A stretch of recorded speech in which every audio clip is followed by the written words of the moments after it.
Hello children, I am Slojana. Welcome to 8th standard social science class. Now I am going to teach about geography lesson 4, migration and urbanization. Migration. Migration is defined as the permanent or semi-permanent change of residence of an individual or group of people over a significant distance. Migration சொல்லும்போது இடம்பெயர்தல். ஒரு இடத்துலேருந்து ஒரு நபரோ அல்லது ஒரு group of people வந்து ஒரு இடத்துலேருந்து இன்னொரு இடத்துக்கு போகிறத நம்ம என்ன சொல்கிறோன்னா மைக்ரேஷன்னு நம்ம சொல்கிறோம்.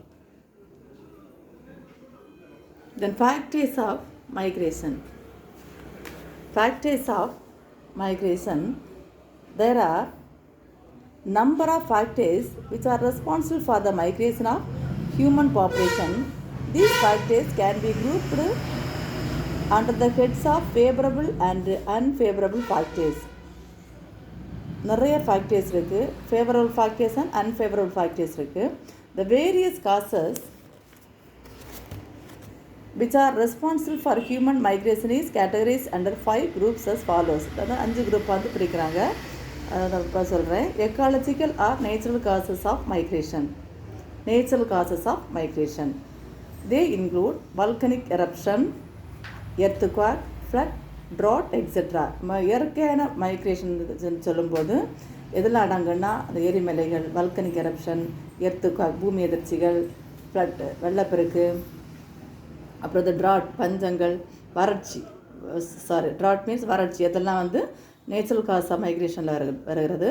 These events for A people to leave there native places and settle in the new areas. இப்படி எல்லாம் வரும்பொழுது வந்து ஒரு இடத்துல எப்படி வரும்பொழுது நேச்சுரல் காசஸ் எல்லாம் வரும்பொழுது, இயற்கையான காரணங்கள் வரும்பொழுது மக்கள் என்ன பண்ணுறாங்கன்னா அந்த இடத்த விட்டுட்டு இன்னொரு இடத்துக்கு போகிறாங்க, ஒரு புதிய ஏரியாவுக்கு போகிறாங்க. The conditions like the availability of water resources, areas free from hazards, pollution etcetera attract the migrants. Then economic cause of migration. பொருளாதார காரணங்களாக மைக்ரேஷன் பண்ணுவாங்க. Economy is one of the most important cause of human migration from one area to another. வந்து ஒரு இடத்துலேருந்து இன்னொரு இடத்துக்கு, ஒரு ஏரியாவிலேருந்து இன்னொரு ஏரியாவுக்கு போகிறதுக்கு வந்து முக்கியமான காரணம் வந்து நம்மளுடைய economy. The availability of fertile agriculture land, employment opportunities, development of technology etcetera are some of the economic causes that attract the migration. பார்த்தீங்கன்னா availability of fertile agriculture land, நல்ல வளமான அக்ரிகல்ச்சர் லேண்டு, எம்ப்ளாய்மெண்ட் வேலை வாய்ப்புகளுக்காக, அப்புறம் வந்து development of technology etcetera the some of the economic causes that attract the migration. இதெல்லாம் வந்து தான் ஒரு நம்ம ஒரு இடத்துல இன்னொரு இடத்துக்கு இடம்பெயர்றதுக்கு வந்து முக்கியமான பொருளாதார காரணங்களாக இருக்கிறது. Social cultural causes of migration. Socio-cultural causes also play some roles in the process of migration. Migration of women after marriage. இப்போ பார்த்தீங்கன்னா பெண்கள் வந்து மேரேஜுக்கு பிறகு வந்து ஒரு இடத்துல இந்த இடத்துக்கு கண்டிப்பாக போய் தான் ஆகணும் இல்லையா? அது வந்து சோசியல் கல்ச்சரல் காஸ்ட்லேருந்து அடங்கும். தென் demographic causes of migration. In demographic sense, the population composition like age and sex, overpopulation and underpopulation are the major causes of migration. Demographic sense, the population composition like age and sex, overpopulation and underpopulation are major cause of migration. இது கூட வந்து ஒரு மைக்ரேஷனுக்கு ஒரு முக்கியமான காரணமாக அமைகிறது. Then வந்து political and cause of migration. Political cause of migration சொல்லும்போது various political causes like colonization, wars, government policies, etc. have always been playing important role in human migration from time to time. Wars have been one of the significant cause of migration since ancient time. இப்போ பார்த்தீங்கன்னா அரசியல் காரணங்களுக்காக மக்கள் வந்து இடம்பெயரலாம். அப்புறம் வந்து for example அந்த இந்த வார், ஒரு இடத்துல வந்து போர் நடந்துட்டு இருக்கும்போது அந்த இடத்துல மக்கள் வந்து வாழ முடியாது. அப்போ அவங்க அந்த இடத்துலேருந்து இன்னொரு இடத்துக்கு இடம்பெயர் தான் ஆகணும். Then types of migration. Migration can be classified into several ways. It is usually categorized as follows based on the movement associated with the administrative limits. First, internal migration. நம்ம உள்நாட்டுக்குள்ளே வந்து மைக்ரேஷன் பண்ணுறது. The movement of people within the country is known as internal migration. The countryக்குள்ளே வந்து migration ஆகிறத வந்து internal migration சொல்கிறாங்க. Further, the internal migration is classified into 4 categories on the basis of the place, origin and destination of migrant. First one is rural or urban migration.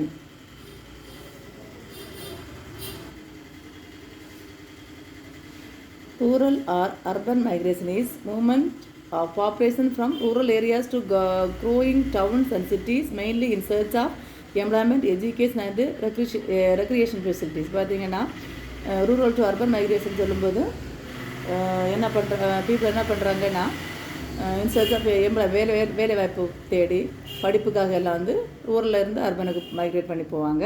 Then urban to urban migration, அர்பன்லேருந்து அர்பனுக்கு எப்படி migrate பண்ணுவாங்கன்னா it is the migration between one urban center to other, like in search of higher income. நம்ம வந்து ஒரு இடத்துல இருக்கிறதுக்கு நமக்கு வந்து கொஞ்சம் இன்கம் தான் கிடைக்குது, நம்ம இன்னும் வந்து நிறைய இன்கம் வேணுங்கிறதுக்காக வந்து அந்த இடத்துல இருந்து இன்னொரு இடத்துக்கு மைக்ரேட் பண்ணி போவாங்க.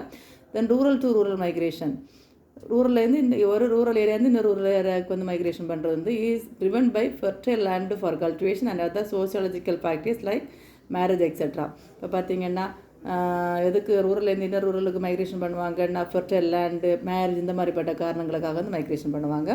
தென் அர்பன் டு ரூரல் மைக்ரேஷன், அர்பன்லேருந்து எங்கள் ரூரலுக்கு எதுக்கு போவாங்கன்னா it is the movement from urban centres to rural areas to get rid of the urban problems and returning to native places after retirement from job. Rural to urban migration is the most common one. நம்ம வந்து ரூரல்லேருந்து அர்பனுக்கு வந்து migrate பண்ணுறது ஒரு common. இப்போ பார்த்தீங்கன்னா வேலை பார்த்துட்டு இருப்பாங்க, அங்கேருந்து அங்கே ரிட்டைர்மெண்ட்டாக திரும்பி கண்டிப்பாக அவங்க இன்னொரு இடத்துக்கு சொந்த இடத்துக்கு வந்து தான் ஆகணும். இது வந்து urban to rural migration. Then international migration, migration that occurs across the national boundaries are known as international migration. Then based on the willingness of the migrant for migration, voluntary migration, voluntary or forced migration. Voluntary migration சொல்லும்போது if the migration take place on person free will, initiative and desire to live in better place and to improve their financial status, the migration is said to be voluntary. வந்து ஒருத்தருக்கு வந்து அவங்க இருக்கிற இடத்துலேருந்து இன்னும் நம்மளால் வந்து நல்ல ஒரு லக்ஸுரியஸ் லைஃப் வாழணும் அந்த மாதிரி இருந்துடும் இல்லை, அவங்க வாழ்க்கை முறைக்கு அந்த பணம் பத்தாதான் இருக்கும்போது இன்னொரு இடத்துக்கு அவங்களுக்கு வந்து கண்டிப்பாக போய் தான் ஆகணும். அப்படிப்பட்ட சூழ்நிலை இருக்கும்போது அவங்களாட்டே வந்து இன்னொரு இடத்துக்கு மைக்ரேட் பண்ணி போவாங்க. ஃபினான்சியல் ப்ராப்ளத்தை வந்து செட்டில் பண்ணுறதுக்காக அவங்க இன்னொரு இடத்துக்கு மைக்ரேட் பண்ணி போவாங்க. அதுதான் வந்து voluntary migration. Involuntary or forced migration சொல்லும்போது if the migrant take place against the will of migrant, the migration is termed as involuntary migration. Then based on the duration of stay of migrant in the place of destination, short-term migration. In this migration, the migrants stay outside only for a short duration before returning the place of origin. இப்போ வந்து கொஞ்ச நாள் தான் ஒரு இடத்துல போய் தங்கியிருப்பாங்க, அடுத்தவங்க திரும்ப அவங்க சொந்த இடத்துக்கு வருவாங்க. இது வந்து short term migration. Then long term migration சொல்லும்போது it is a kind of migration which the migrants stay outside at is for few days. வந்து லாங் டேர்ம் மைக்ரேஷன் சொல்லும்போது ஃபியூ டேஸ் வந்து அங்கே தங்கியிருப்பாங்க, தென் அது அடுத்து தான் அவங்க திரும்பி வருவாங்க. இது வந்து ஃபியூ இயர்ஸ் அங்கே தங்கியிருப்பாங்க. இது வந்து long term migration. Seasonal migration சொல்லும்போது it is usually a group of people migrate from their native places during the particular season and return after the end of the season. ஒரு சீசனுக்கு ஒரு இடத்துக்கு போவாங்க, அந்த சீசன் முடிஞ்ச பிறகு திருப்பி இங்கே வருவாங்க. இந்த சீசனல் மைக்ரேஷன் சொல்கிறோம். தென் transshumance is another example of seasonal migration. The seasonal migration க்கு best example transshumance சொல்லலாம். சரியா? ஓகே.